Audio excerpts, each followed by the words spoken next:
ياريت كل السنة رمضان هلاله يبان في كل مكان. ياريت كل السنة. السلام عليكم ورحمة الله وبركاته. أهلا بكم كل متابعيني على قناتي على اليوتيوب إبداعات ندى.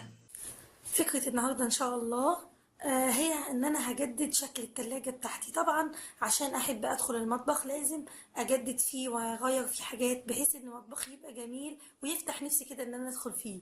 طبعا كلنا عارفين ان الورق ده انتشر جدا وموجود وناس بتعمل بيه حاجات جدا. يا جماعة الورق ده بصراحة بنعمل بيه حاجات جميلة جدا، والله هو تحفة تحفة تحفة. بتغيري بيه شكل اي حاجة مش عاجباكي، بتعملي بيه اي فكرة جديدة عايزة تغلفي اي حاجة، جميل جدا وليه اشكال مختلفة وحاجات جميلة جدا. انا جايبة منه كذا شكل، ممكن تغيري بيه شكل مطبخك، تغيري بيه شكل التلاجة، عايزة تعملي بيه اي شكل على الدواليب على الحيطان، بتعملي بيه اشكال كتيرة جدا. طيب انا هستغله ازاي النهاردة ان شاء الله؟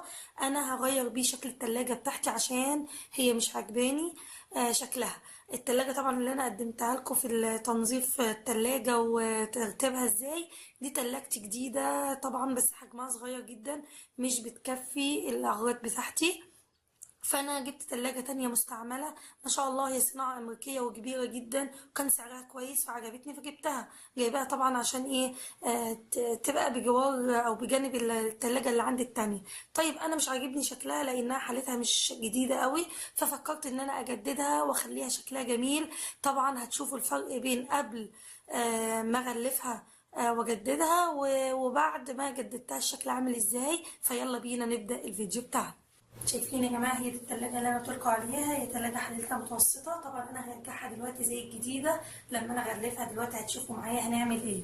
طبعا انا هختار شكل من الاشكال اللي عندي، انا حابه الشكل ده، حاسه هيبقى شكله جميل اهو. شوفوا مع بعض هيبقى عامل ازاي. حطه كده اهو، فحاسه ان الشكل ده كويس، ممكن نعمل الشكل ده مع بعض.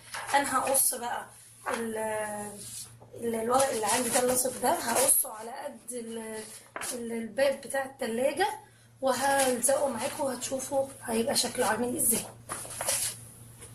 اهو زي ما انتم شايفين انا لزقت بس اول جزء عشان اثبته، وبعدين باجي عندي هنا اسحب بالراحة خالص،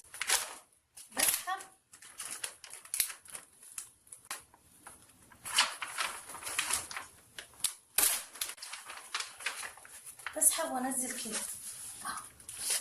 عشان يلزق معايا. بعمله جزء جزء كده عشان يطلع مظبوط معايا اهو زي ما انتم شايفين. بسحب الورقه اللي تحت دي وانزل كده معايا، اكملها كلها ونشوف شكلها بعد ما تخلص هتبقى عامله ازاي. شايفين يا جماعه انا كده خلصت التلاجة بتاعتي. بصراحه انا ما كنتش متخيله انها تطلع بالجمال ده، بصراحه طالعه روعه روعه يا جماعه. اهي طالعه جميله جدا، انا فرحانه بشكلها جدا بصراحه، شكلها بقى جميل جدا. اتمنى الفيديو النهارده يكون عجبكم، واشوفكم في فيديو تاني ان شاء الله على قناه ابداعات ندى.